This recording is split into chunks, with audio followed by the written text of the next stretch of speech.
Bom, isso.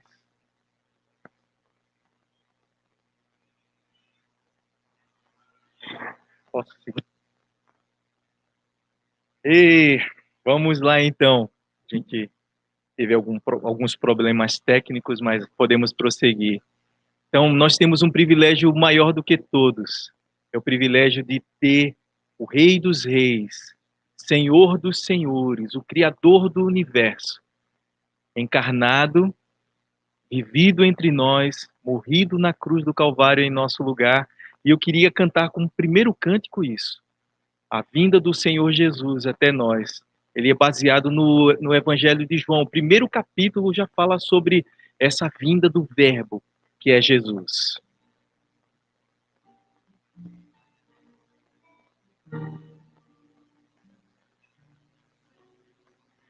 Desde o princípio de todas as coisas era o Verbo, Jesus Cristo.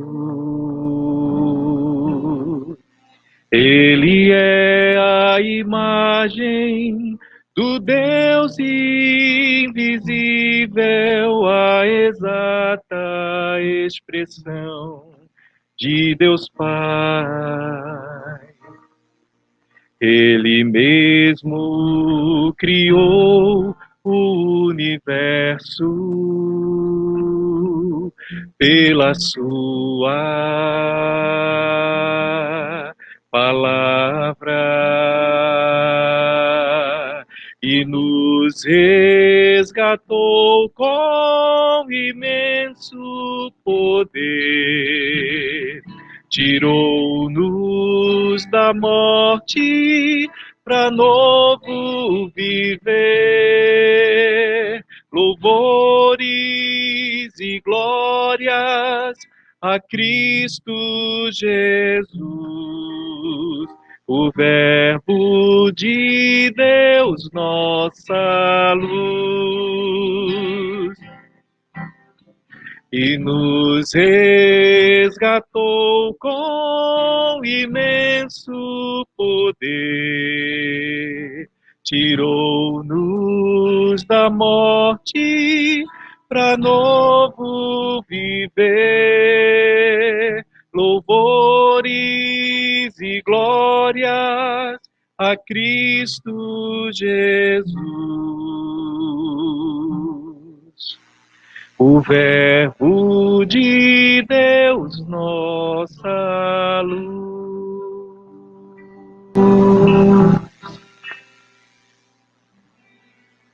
Agora o segundo cântico, que fala sobre essa vida de Cristo entre nós.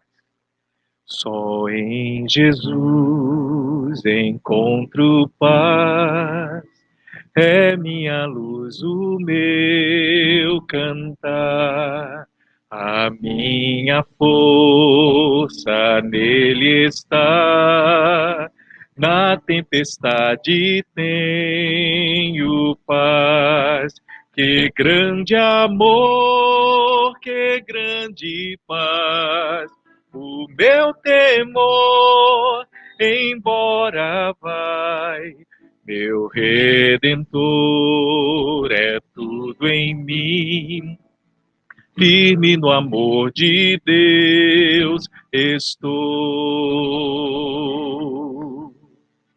Só em Jesus que veio a nós, como cordeiro se entregar, mostrou amor e retidão, morrendo por amor a nós, na rude cruz onde morreu.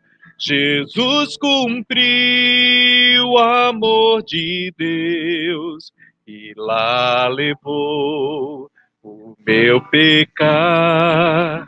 Posso em Cristo livre estar.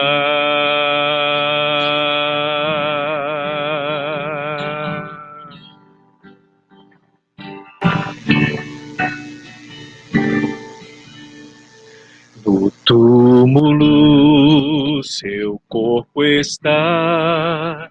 Todos pensavam acabou, até chegar o dia em que ele da morte ressurgiu e em vitória renasceu. Livrou-me dos pecados meus. Hoje ele é meu e dele sou. Seu sangue sobre mim ficou. A morte eu não temo mais, é o poder de Deus em mim. O meu viver, o meu morrer, sob o comando do meu Deus. Ninguém vai mais me separar das suas mãos, do seu cuidar, irá levar-nos ao seu lar. Só em Jesus firmado estou, só em Jesus firmado estou, só em Jesus firmado estou.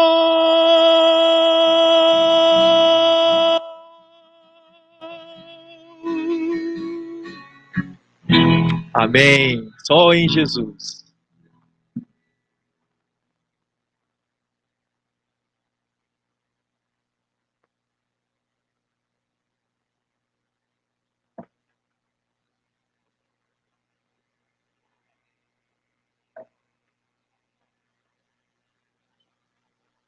Muito bem, queridos, boa noite. De igual modo, eu gostaria de saudar a toda a comunidade do Colégio Fazer Crescer, funcionários, pais, alunos, todos quantos estiverem assistindo a nossa live de Páscoa.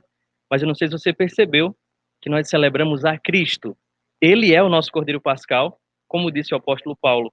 E eu queria dedicar esse tempo aqui, junto com vocês, para a gente meditar na palavra de Deus. E como nós estamos aqui cantando, já foi afirmado pela irmã Menaide, embora muitos não possam ter ouvido no início, mas ela falou desse propósito de Cristo, né, que é o significado da Páscoa. E eu queria, na minha saudação, lembrar o texto de Atos capítulo 4, versículo 12, que diz que não há salvação em nenhum outro, porque debaixo do céu não existe nenhum outro nome dado entre os homens, pelo qual importa que sejamos salvos. É o nome de Jesus. E para pensar um pouco a respeito da Páscoa, eu queria convidar você a tomar aí, se organizar no seu lugar, acredito que você já se organizou, pegue a sua Bíblia, porque eu queria olhar para a Escritura nessa noite, junto com vocês, para tentar entender um pouquinho mais a respeito dessa afirmação, de que Jesus é o nosso Cordeiro Pascal, de que Jesus é a nossa Páscoa. Eu queria, ainda a título de introdução, pensar nisso. Há uma data que ganhou essa conotação comercial, à semelhança de muitas outras, porque revela isso na nossa sociedade, uma sociedade materialista e consumista. Tem essa habilidade de tocar nas coisas e dar a ela apenas um fim comercial.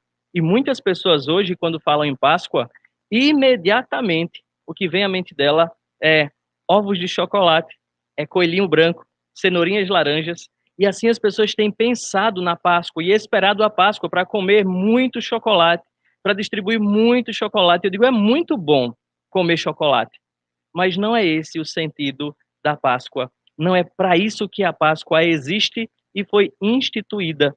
Por isso, eu queria convidar você a pensar um pouquinho a respeito do significado da Páscoa. E eu trouxe esse tema para a gente pensar. Jesus é o nosso Cordeiro Pascal, tomando as palavras do apóstolo Paulo, lá em 1 Coríntios, capítulo 5, lá no versículo 7, Paulo diz isso aos coríntios. E então é partindo dessa afirmação do apóstolo Paulo, um judeu que tinha propriedade cultural para dizer o que significa a Páscoa, para entender a Páscoa, fez essa afirmação a respeito do nosso Senhor Jesus Cristo. O que estava por trás daquilo que Paulo afirma, qual era o contexto cultural, o contexto intelectual, para que Paulo pudesse dizer isso a respeito de Jesus, de que ele é o nosso Cordeiro Pascal. E é interessante que a Páscoa era esse marco, um marco que dividiu a história de Israel. A Páscoa representava ou significava a libertação do povo judeu. Eu não sei se você vai lembrar, mas eu quero lembrar você aqui nesse instante de que o povo estava lá no Egito, entrou no Egito por causa daquela grande fome que assolou a terra. E José, que estava ali no Egito, trouxe sua família para aquele lugar. Diz o livro de Êxodo que entraram 70 pessoas no Egito, junto com José, junto com Jacó e os seus familiares. E esse povo cresceu muito no Egito, e o Egito ficou com medo daquela prosperidade e resolveu escravizar com maior força aquele povo. No livro do Êxodo, nós vamos encontrar registrado o modo que Deus agiu para libertar o seu povo. E eu não sei se você já leu ou se você lembra disso quando fala da Páscoa, mas nós vamos encontrar Deus intervindo através de Moisés naquela nação, naquele povo lá no Egito, para libertar o seu povo. E a Páscoa é instituída naquele contexto de libertação. Depois de 430 anos de escravidão, Deus libertou o seu povo. Eu não sei se você lembra como, mas foi debaixo de muita manifestação de poder. E Deus tinha um propósito muito claro com aquilo tudo: descredibilizar os deuses egípcios e mostrar que ele é o Deus verdadeiro, o Deus que salva, o Deus que intervém. E Deus manifestou o seu poder como? Através das 10 pragas.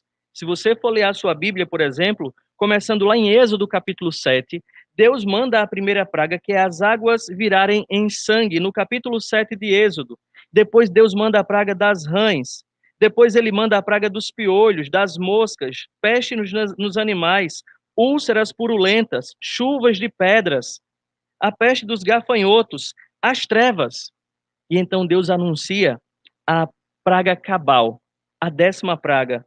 E naquela 10ª praga, o anjo do Senhor, ou o próprio Deus, passaria por cima do Egito. E naquela noite, todos os primogênitos morreriam. E é nesse contexto que Deus institui a Páscoa. Que é isso que eu quero destacar com vocês. Quando a gente fala a respeito de Páscoa e de que Cristo é o nosso Cordeiro Pascal, nós estamos falando de uma instituição de Deus. Foi Deus quem criou a Páscoa. A Páscoa não surgiu em nenhum outro país com nenhuma outra conotação. Não era para procurar ovos, não era para comer chocolate, mas a Páscoa foi instituída num contexto de angústia, em promessas de morte, em contexto de miséria, de destruição. Imagina como estava a terra do Egito, depois de 9 pragas destruidoras, depois de 9 pragas assoladoras e humilhantes para aquela nação, que, como nós lemos na Escritura, o líder dela, o faraó, tinha um coração endurecido, tinha um coração teimoso e não queria reconhecer Deus como o único Deus verdadeiro. Apesar de todas as manifestações que Deus já tinha feito, agora ele anuncia a praga final. E nessa praga, Deus faz diferença mais uma vez entre os incrédulos e aqueles que confiam nas suas promessas. Eu vou usar o termo crentes, aqueles que confiam no que o Senhor disse. E o que é que Deus faz? No capítulo 12 de Êxodo, Deus institui a Páscoa. E eu queria ler essa passagem para a gente nesse instante. Êxodo capítulo 12, eu vou ler até o versículo número 14. Se você tiver como, através de um aplicativo no seu celular ou através de um livro, Bíblia, acompanhe a leitura.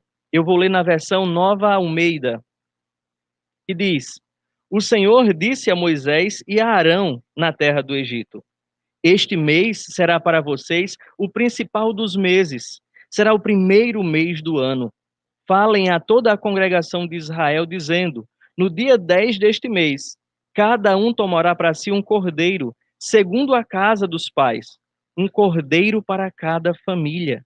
Mas se a família for pequena para um cordeiro, então o chefe da família convidará o seu vizinho mais próximo, conforme o número de pessoas, conforme o que cada um puder comer. Por aí vocês calcularão quantos serão necessários para o cordeiro. O cordeiro será sem defeito, macho, de 1 ano, podendo também ser um cabrito. Vocês guardarão o cordeiro até o 14º dia deste mês. E todo o ajuntamento da congregação de Israel o matará no crepúsculo da tarde. Pegarão um pouco do sangue e o passarão nas duas ombreiras e na viga superior da porta, nas casas em que o comerem. Naquela noite comerão a carne assada no fogo, com pães sem fermento e ervas amargas. Não comam do animal nada cru, nem cozido em água, porém assado em fogo, a cabeça, as pernas e as vísceras.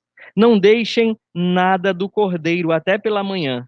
O que, porém, ficar até pela manhã, queimem. É assim que vocês devem comê-lo, já prontos para viajar, com as sandálias nos pés e o cajado na mão. Comam depressa. É a Páscoa do Senhor. Porque naquela noite passarei pela terra do Egito e matarei na terra do Egito todos os primogênitos, tanto das pessoas como dos animais, e executarei juízo sobre todos os deuses do Egito. Eu sou o Senhor. O sangue será um sinal para indicar as casas em que vocês se encontram. Quando eu vir o sangue, passarei por vocês, e não haverá entre vocês praga destruidora quando eu ferir a terra do Egito. Este dia lhes será por memorial, e vocês o celebrarão como festa ao Senhor de geração em geração. Vocês celebrarão este dia por estatuto perpétuo. Esta é a instituição da Páscoa do Senhor. E eu queria que vocês percebessem como a sociedade materialista e consumista tem o poder de mudar isso. O significado da palavra Páscoa em hebraico significa passar, ou passagem, passar sobre. Mas como é que a gente diz Feliz Páscoa em inglês, por exemplo? As pessoas costumam dizer Happy Easter. Mas a palavra para Páscoa a pronúncia não vai ser das melhores, mas Passover, ou Passover, não sei, teacher de inglês, me ajudem aí em casa. Mas a ideia é essa, passar por sobre, porque este era o significado da Páscoa. Era a ideia da libertação de Deus, da distinção que Deus faria entre o seu povo e o povo que não creu nas palavras e nas manifestações do Senhor. A Páscoa foi esse marco para aquela história. E como eu estou afirmando aqui para vocês, um rito instituído por Deus, onde cada família deveria separar um animal sem defeito, junto com um pão especialmente preparado, um pão sem fermento. E outra coisa ainda mais, ervas amargas. Lendo a Escritura, nós vamos perceber que essas três coisas elas têm um significado especial para a vida daquele povo. As ervas significavam a amargura de vida que eles sofriam no Egito. Os pães sem fermento significavam essa separação. Eles não mais provariam daquilo que era o Egito na vida deles. E esse cordeiro representava essa salvação de Deus. E ele fala muito. Então, em primeiro lugar, eu queria que você guardasse no seu coração. Cristo é o nosso Cordeiro Pascal, porque a Páscoa não é apenas um evento comercial. A Páscoa é uma instituição divina. Foi o próprio Deus quem determinou a Páscoa, quem instituiu a Páscoa, e disse como esta data deveria ser comemorada pelo povo. Era um rito, era uma festa. Eu não sei se você vai lembrar, ou já leu a Escritura, mas no livro de Êxodo fica claro que era uma das três festas do calendário judaico. Uma festa que era celebrada durante dias, comendo esses pães sem fermento, e apenas naquele 14º dia era que as pessoas deveriam então celebrar, sacrificando o cordeiro, aspergindo o seu sangue nas portas de sua casa. E este era o sinal de onde estavam os crentes, porque o anjo da morte passaria por sobre aquela casa e não mataria o primogênito. Mas, em segundo lugar, além de um rito instituído, a Páscoa era também, e é também, uma refeição memorial. Aquele povo deveria seguir aquele rito como um estatuto perpétuo para que eles não esquecessem a libertação, não esquecessem a salvação que foi manifestada, a salvação que foi realizada por Deus. Deus diz como aquele povo deveria comer aquela refeição. Eles deveriam juntar em sua casa o número de pessoas suficiente para comer todo aquele cabrito, todo aquele cordeiro. Aquele cordeiro tinha que atender àquelas especificações dadas pelo próprio Deus. Eles deveriam comer prontos, não somente naquela situação de Êxodo capítulo 12, mas durante todas as datas que aquele rito fosse celebrado. Eles deveriam comer naquela disposição, prontos para viajar, vestidos com suas capas, com as sandálias nos pés, cajado na mão, e comer lá apressadamente, porque esta era a Páscoa, ou a passagem do Senhor. E o sangue é muito claro daquela refeição. O sangue era o sinal para indicar a fé daquelas pessoas. E o verso 14 que nós lemos de Êxodo 12 nos lembra: este dia lhe será por memorial, e vocês celebrarão como festa ao Senhor. Lembrando, é tão interessante a gente ler depois a repetição da lei lá em Deuteronômio e encontrar Moisés relembrando isso e até levantando dúvidas, caso os filhos perguntassem posteriormente por que nós estamos fazendo isso. E os pais tinham a missão de passar não só a tradição para frente, não só o costume, não só o rito religioso, mas de passar também o sentido, o significado daquele rito. E os pais deveriam dizer aos filhos: é a libertação de Deus, é a salvação de Deus, e mostrar: éramos escravos no Egito, as ervas amargas representam isso, mas fomos livres pelo Senhor, fomos separados para o Senhor, porque o pão sem fermento representa isso, santidade, representa ruptura. Nós vamos encontrar o Senhor Jesus Cristo dizendo aos seus discípulos para se abster do fermento dos fariseus. Nós vamos encontrar Paulo lá em 1 Coríntios capítulo 5, dizendo também para os irmãos se absterem do fermento, porque um pouco de fermento leveda toda a massa. A massa sem fermento tinha essa figura da ruptura, da separação, da santificação, e era essa refeição memorial que estava sendo instituída para lembrança. E eu acho tão interessante como Deus apela sempre para o povo lembrar quem ele é, os seus atos de libertação, os seus atos de salvação. Quando o Senhor vai instituir a sua lei, ele faz questão de lembrar como introdução dos 10 mandamentos. Por que ele está dando essa ordem para o povo? Porque eu sou o Deus que tirou vocês do Egito, da casa de servidão. Essa libertação não poderia ser esquecida. E a Páscoa tem essa função de ser uma refeição memorial, de trazer a lembrança dos judeus a libertação que Deus havia operado em suas vidas. Mas é tão interessante que, olhando para esses dois significados, a gente poderia pensar em hoje, parar no mês de abril ou no mês correspondente e sacrificarmos um cordeiro e fazermos essa massa especial, um pão sem fermento, juntarmos ervas amargas e também celebrar a Páscoa. Mas sabe por que não faz sentido a gente fazer isso hoje? E muitos tropeçam tentando resgatar esse rito para os nossos dias, porque, em terceiro lugar, a Páscoa é um rito que não tem fim em si mesmo. Não era naquele cordeiro animal que estava a salvação, nem o sentido, não era naquele pão, não era naquelas ervas. Toda aquela refeição, ela tem um significado posterior, ela aponta para uma coisa no passado e para outra no futuro. Aquela refeição, ela era esse memorial, mas também ela era instrutivo. Ela fazia o povo lembrar os atos de Deus no passado. O povo, naquele momento do rito, eles não eram para olhar para aquele cordeiro, para aquele pão e para aquelas coisas, achar que aquelas coisas em si mesmas teriam o poder de mantê-los. Mas a ideia era lembrar de que Deus é um Deus que intervém, é um Deus que cumpre a palavra que diz, é um Deus pelo qual eu devo esperar, é um Deus que seguramente salva o seu povo.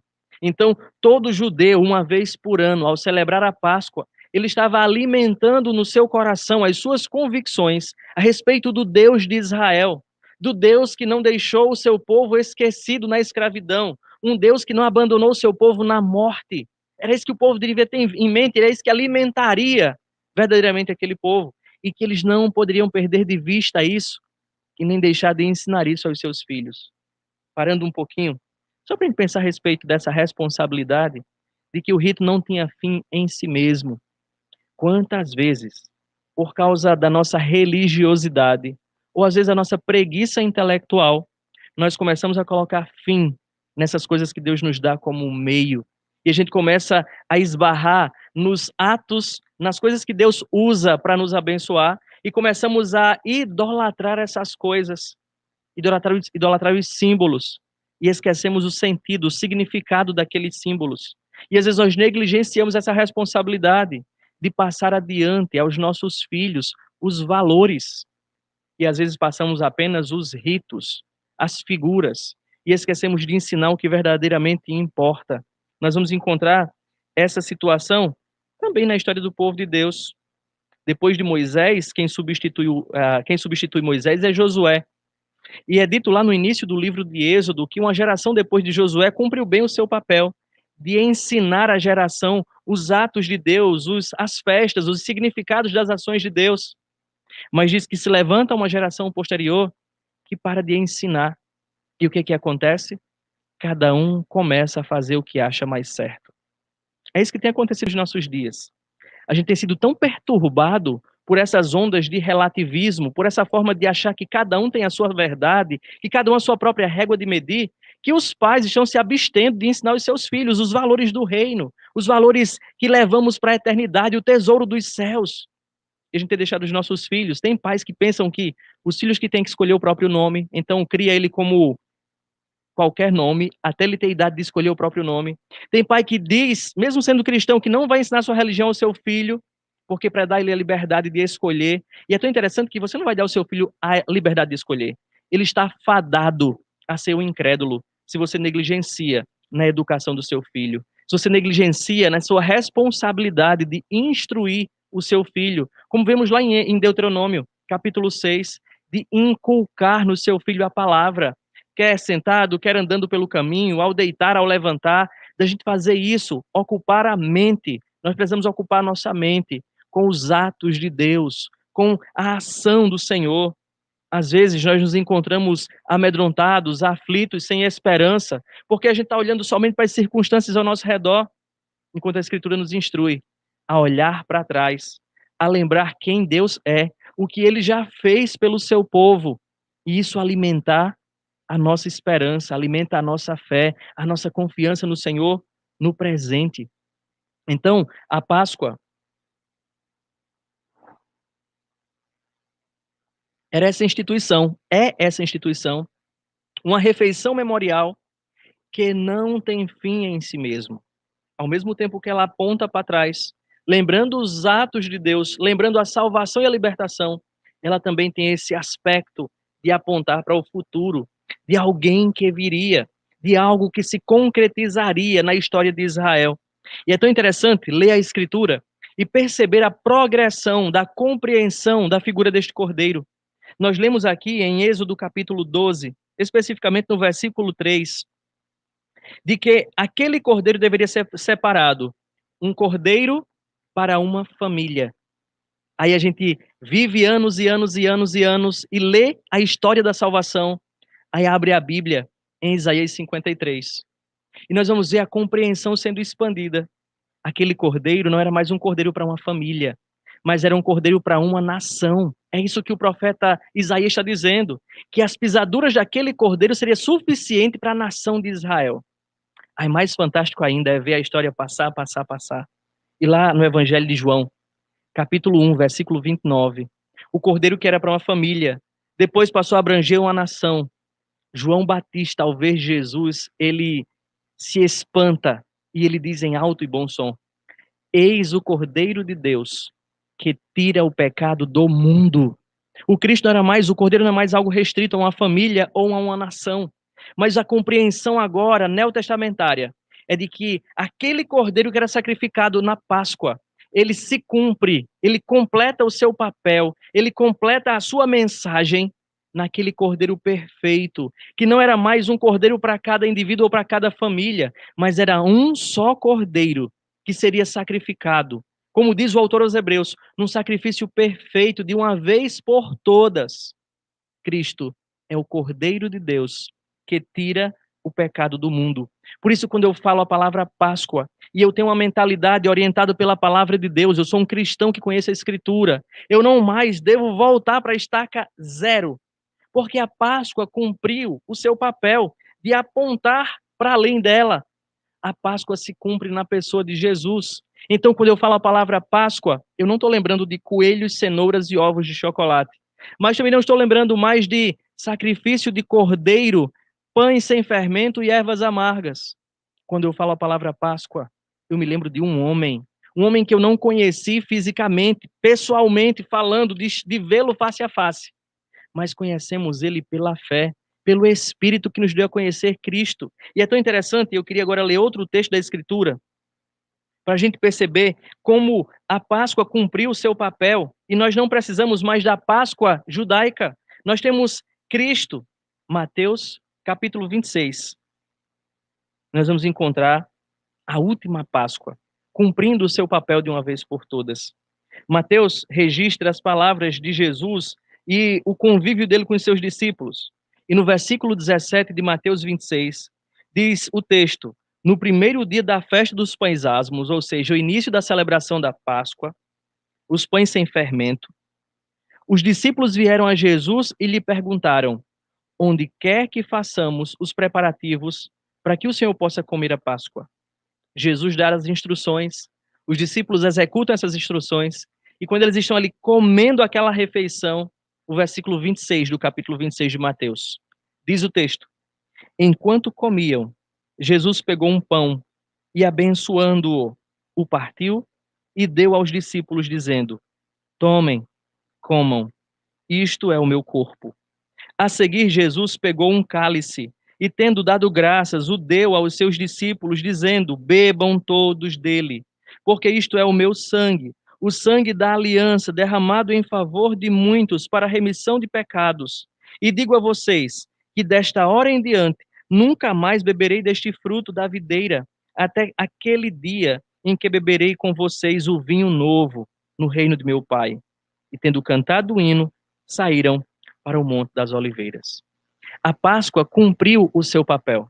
Jesus realiza com os seus discípulos a última Páscoa. E é interessante que, neste momento da refeição pascal, é como se ela já tivesse caminhado para o seu final. Provavelmente, durante aquela refeição, conforme o costume, era servido 2 vezes, 2 taças de vinho aos participantes. Provavelmente essa já seria essa última taça, que estava ali à mesa. E Jesus interrompe aquela refeição que fora instituída lá no Antigo Testamento, que tinha um propósito, como diz o apóstolo Paulo escrevendo aos Colossenses. Eram sombras que apontavam para Cristo, que se cumprem em Cristo. E Cristo então apresenta isso aos seus discípulos. E ele faz essa transposição. A Páscoa se cumpre na pessoa de Jesus, no seu sacrifício, na sua morte, na sua ressurreição. E os discípulos então têm esse novo sinal dado por Jesus, essa nova instituição, como que substituindo, como que completando. A Páscoa cumpriu o seu papel. Cristo agora institui um novo rito, uma nova refeição memorial, uma nova instituição que não tem fim em si mesma, mas que aponta para uma realidade superior. É tão interessante que a semelhança da Páscoa, a refeição instituída por Jesus, ela nos leva a essa mesma expectativa. Aquela refeição que cumpriu o seu papel no sacrifício de Cristo é substituída por uma nova refeição que desperta no nosso coração memórias do passado e expectativas do futuro para um viver abundante e presente, a ceia do Senhor. A ceia que me faz lembrar um sacrifício substitutivo, um sacrifício vicário, de um cordeiro que deu sua vida em resgate de pecadores, de muitos, como diz Isaías 53. Cristo rendeu sua vida. Cristo viveu, não somente morreu, mas viveu, suportou todas as aflições, como aquele cordeiro mudo. Ele se entregou, ele deu sua vida, o seu sangue foi vertido, derramado, aspergido sobre todos aqueles que creem no Filho de Deus, como está lá em João 3,16. Cristo se deu. E a ceia, então, vem como esse rito para mostrar para a gente a libertação que Deus operou naqueles que creram. A libertação não mais da escravidão política, da escravidão econômica, mas da escravidão espiritual, como a Escritura diz para a gente, que éramos escravos, aqueles que creram em Cristo foram libertos dessa escravidão, conforme João capítulo 8, dos versículos 32 a 36. Como diz o próprio Jesus: se o Filho vos libertar, verdadeiramente sereis livres. Ou como diz o apóstolo Paulo escrevendo aos Efésios, dizendo que estávamos mortos em nossos delitos e pecados, mas Deus, por sua graça, nos deu vida. É dessa libertação que a ceia fala, dessa transformação de vida, da libertação do Egito, da escravidão do pecado. Cristo nos libertou. E agora nós somos verdadeiramente livres. E como livres, nós somos convidados a cada vez que nos reunimos em volta da mesa do Senhor, lembrarmos tão maravilhosa libertação, tão maravilhosa redenção, tão maravilhosa salvação. O Senhor chama a quando nos reunimos, olharmos para o pão e para o vinho, porque o sacrifício do Cordeiro fora feito de uma vez por todas, e lembrarmos o corpo e o sangue, a vida do Senhor foi dada em meu resgate. E aquela lembrança me faz firmar-me no sacrifício de Cristo. Mas ela tem uma função também escatológica, ou me fazer pensar no fim, ou me fazer olhar para a volta, para aquele grande dia, quando tomaremos novo com o Senhor. E ele fala para a gente de esperança. E eu queria aqui corrigir outra coisa na nossa mente, não só quando falamos de Páscoa, pensar apenas em símbolos ou figuras comerciais. Igualmente quando eu falo de esperança. A palavra esperança ela está um pouco desgastada, porque os políticos roubaram o significado da palavra esperança. As pessoas mentirosas roubaram o significado de esperança. E a gente, quando fala de esperança, a gente quer aquela expectativa abstrata de alguma coisa que pode ser real. Mas é tão interessante olhar para a Escritura, porque a palavra esperança na Escritura, a raiz dela tem o quê? De antecipação. Para denotar essa ideia da segurança da esperança do Evangelho. Eu não estou esperando algo que pode ser possível, algo que pode se tornar realidade. Eu estou esperando algo que eu já provo antecipadamente na minha vida. Essa é a esperança cristã. Por isso que a ceia é esse momento também de esperança. Quando Cristo deu sua vida, o nosso Cordeiro Pascal, ele trouxe para a gente essa antecipação. Nós já somos o povo de Deus. Você que crê em Cristo, você já é salvo. Mas nós vivemos na esperança de que aquele dia que Cristo prometeu, essa salvação se realizará, se efetivará perante os olhos do mundo. E eles verão a revelação, como está lá em Colossenses capítulo 3, daquilo que as pessoas esperam e almejam. É essa esperança que a ceia do Senhor significa. Quando nós tomamos o pão e o vinho, nós estamos alimentando essa antecipação. Nós estamos alimentando essa esperança que está guardada, como diz Paulo escrevendo a Tito. Nós precisamos saber disso, que a Páscoa me leva a essa esperança. A Páscoa me leva a esta segurança. Por isso que a Páscoa, ela deve ser lembrada. Ela deve ser lembrada não como lá no Antigo Testamento, mas a Páscoa precisa ser lembrada em Cristo. Por isso Paulo diz aos Coríntios, em 1 Coríntios capítulo 5, versículo 7, Cristo é o nosso Cordeiro Pascal. Por isso que João disse, lá em João 29, eis o Cordeiro de Deus que tira o pecado do mundo. É por isso que nós olhamos para Atos capítulo 4, versículo 12, e reafirmamos que não existe na terra nenhum nome dado entre os homens, pelo qual importa que sejamos salvos. Porque a Páscoa dos judeus apontavam para uma Páscoa que se realizaria de uma vez por todas, para um sacrifício perfeito, que é Cristo. E somente Cristo é Senhor, Salvador, Interventor, Redentor. Ele é a nossa esperança, lembra do sentido? É a nossa antecipação. Ele é a nossa segurança. Por isso que, ao lembrarmos da Páscoa, eu queria estimular você a ter paz, a ter segurança e a descansar no Senhor. Olhe que lembrar desse sentido da Páscoa, nesses dias tão turbulentos que temos vivido, é acalentador, é consolador. E eu queria terminar pontuando isso. Falar de Páscoa é lembrar da fidelidade de Deus. O que eu quero dizer com fidelidade? Fidelidade é a qualidade daquele digno de confiança, que eu posso ter fé. E essa é a qualidade do caráter de Deus. Olhe para essas promessas. Olhe para Êxodo e perceba a fidelidade de Deus. Olhe para Cristo e perceba a fidelidade de Deus. Um Deus que é apegado ao que diz. Um Deus que está empenhado em cumprir tudo o que prometeu. É isso que eu encontro quando eu olho para a Escritura. Deus disse, Moisés, prometa que as águas se transformarão em sangue. As águas se transformaram em sangue. Virá chuva de pedras, veio chuva de pedras. Se fará noite durante o dia, se fez noite durante o dia. Morrerão todos os primogênitos, se não passarem o sangue do cordeiro nos seus umbrais. Morreram todos os primogênitos das casas que não celebraram a Páscoa. O Filho de Deus virá, Isaías profetizou. O Filho de Deus veio. O Filho de Deus disse que vai voltar. Deus vai cumprir a sua palavra. Nós precisamos continuar confiando e entendendo. Deus é apegado ao que ele prometeu. Jesus disse que se não fosse assim, ele não teria dito, porque ele não estaria empenhando em vão a sua palavra. Ele não pode empenhar em vão a sua palavra. Deus cumpre o que diz. Não se desespere. Deus é fiel. Mas outra coisa, a Páscoa me faz lembrar. A Páscoa me faz lembrar a intervenção de Deus. Deus é um Deus interventor. Deus não é um Deus distante, separado, alheio, esquecido, como muitos que se dizem cristãos têm assimilado a ideia, sido influenciado por esse pensamento de que Deus é um Deus distante, de que Deus não se relaciona com a sua criação. Esse relato da Escritura me faz dizer que todos que creem nisso são mentirosos, porque Deus é um Deus que vê a história do seu povo.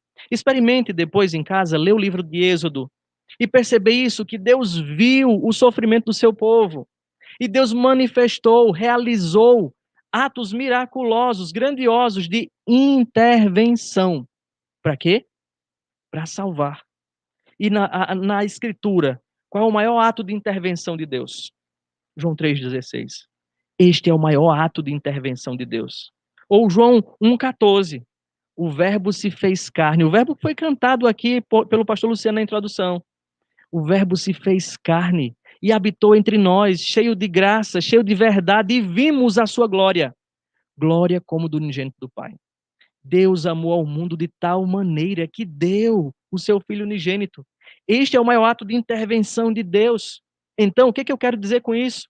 Não pense que você está esquecido, que Deus virou as costas para você, que fomos abandonados no meio do caos da pandemia. Não! Precisamos continuar confiando, porque o Deus que instituiu a Páscoa é o Deus que intervém, é o Deus que mete o dedo, que se intromete na história dos homens. Nós precisamos continuar crendo e não abandonar a nossa confiança. Deus, no tempo certo, age.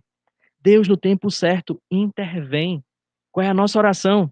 Senhor, apressa o teu dia. Senhor, apressa a tua intervenção. O Senhor está vendo o estado que eu me encontro. Senhor, apressa a tua intervenção na minha vida. Clame ao Senhor, como a viúva importuna, lá de Lucas capítulo 18, que não esmoreceu, que não desanimou, que não desistiu de orar. Nós não podemos desistir de confiar na intervenção de Deus. Mas a terceira coisa que a Páscoa me lembra seguramente salvação. Deus é o Deus que salva. E Deus já disse na Escritura o que é necessário fazer para que eu seja salvo. Atos 16:31. Paulo responde ao carcereiro: crê no Senhor Jesus e serás salvo. Nós precisamos crer. Mas crer não é um mero acreditar em fatos. Acreditar nos fatos faz parte de crer. Mas crer envolve confiança nos fatos, confiança na pessoa que realizou esses fatos. Nós não podemos olhar para os fatos e achar que apenas esses são o quê? Mas eles apontam para quem? Para Deus, para um Cristo que realizou uma obra perfeita de salvação. Ele quer que nós creiamos, confiemos e que esses fatos, essas verdades, orientem a nossa existência, orientem o nosso coração, orientem a nossa adoração, orientem as nossas escolhas. Esse é o Evangelho, as boas notícias que deve reger a vida do crente, do cristão. Então, a Páscoa me lembra a salvação. E essa é uma oportunidade de salvação. Cristo está sendo anunciado.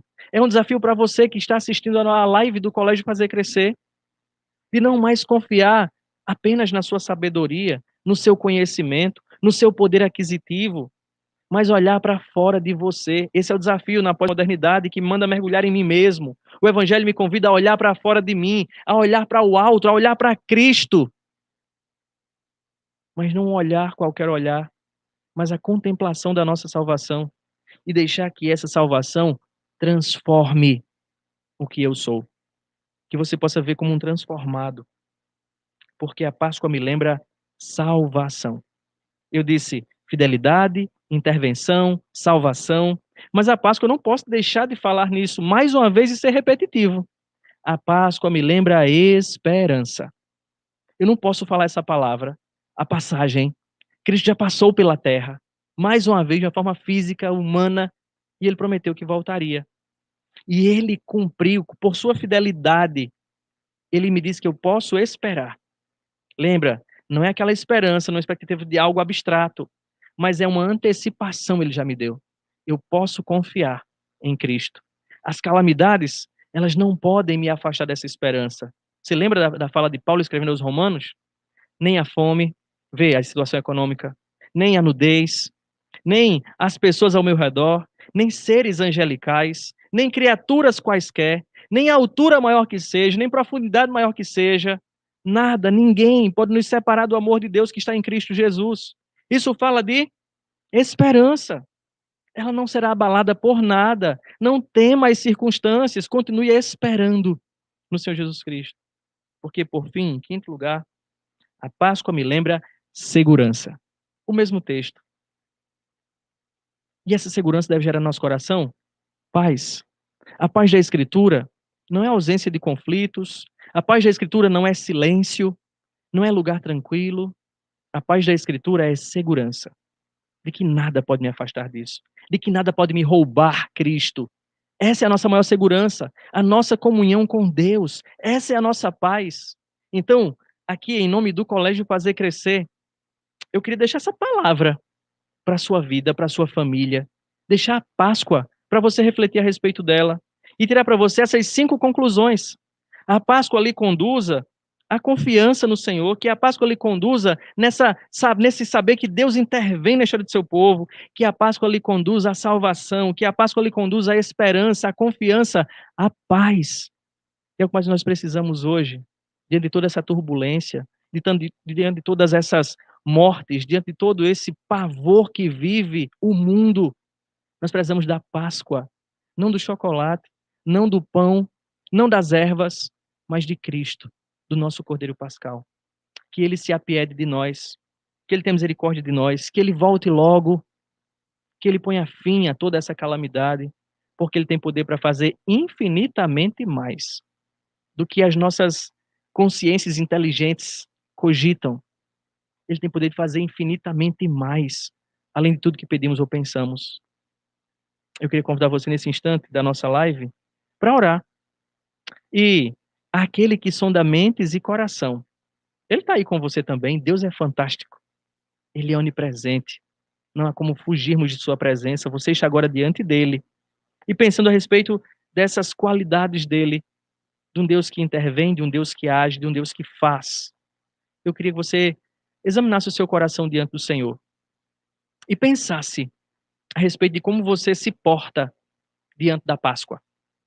É apenas mais um momento para comer chocolates deliciosos, caros, ou de trocar presentes, ou de tentar, como um judeu, resgatar um rito que já cumpriu o seu papel, ou de olhar de fato para quem a Páscoa quer me mostrar.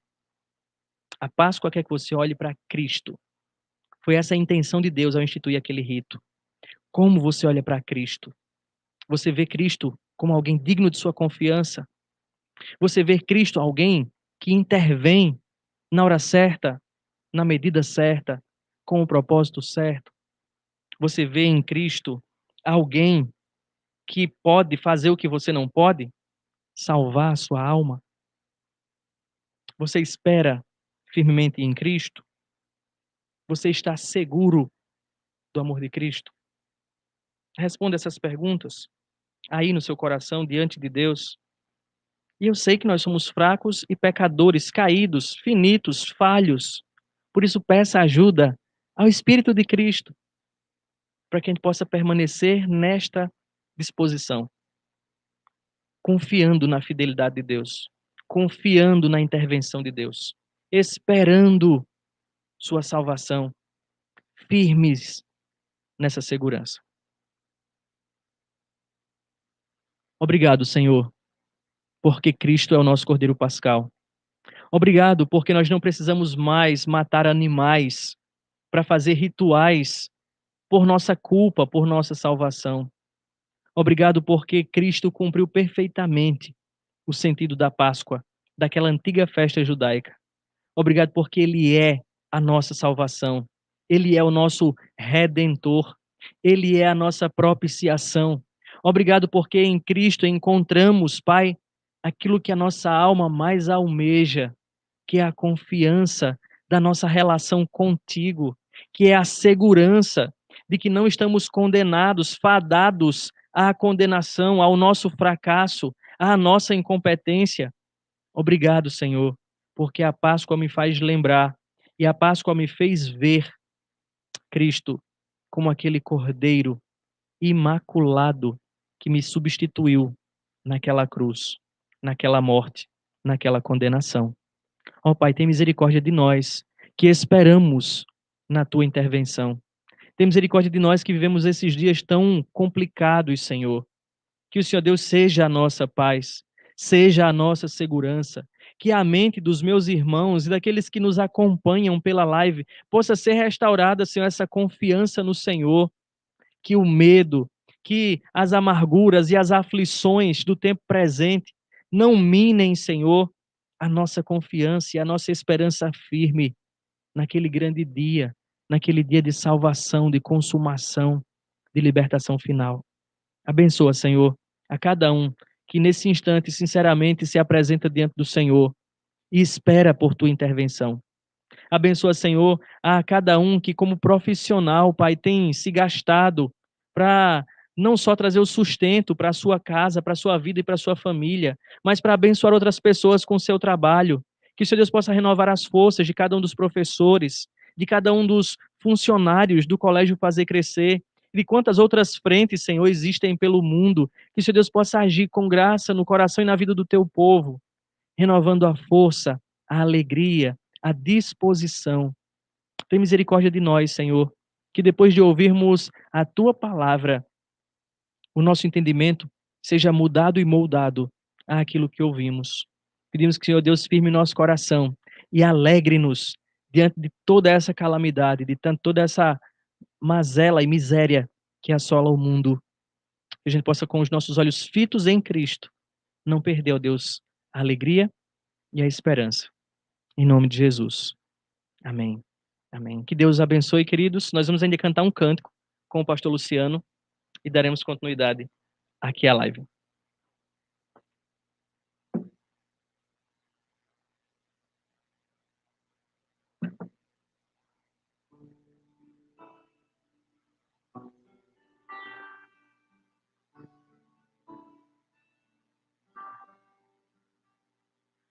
Cristo levou sobre si as nossas dores.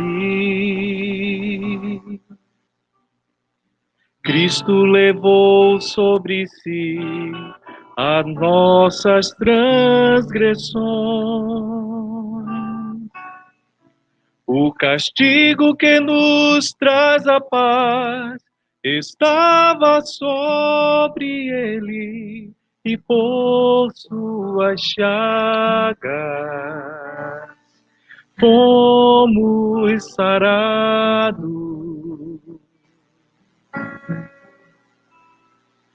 Ele tomou sobre si as nossas maldições. Ele sofreu para que tivéssemos perdão. O seu sangue derramou para nos resgatar das trevas e nos lavar de toda iniquidade. Jesus, pão da vida. Jesus, luz do mundo.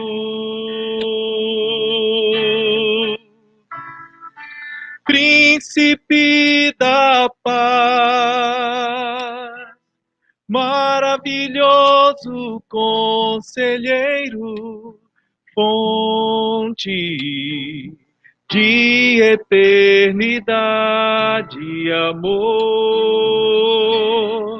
Jesus, Deus Emanuel, Jesus, Santo dos Santos, árvore da vida, rio que brota do trono de Deus, alegria profunda no meu coração, recebe adoração. Jesus, és digno de louvor. Jesus, recebe adoração.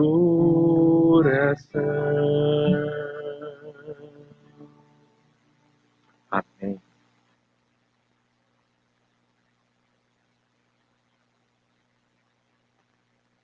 Oi, gente, que tempo precioso, né? Não tenho dúvida que, como Maria, irmã de Marta, vocês escolheram a melhor parte. Muito obrigada por estarem com a gente, dividindo esse tempo tão precioso. Deus os abençoe. Tenham uma excelente noite de descanso e renovadas forças para o dia de amanhã. E não esqueçam, fitem sempre o olhar em Jesus Cristo, autor e consumador da nossa fé. Beijo para todos vocês. Boa noite.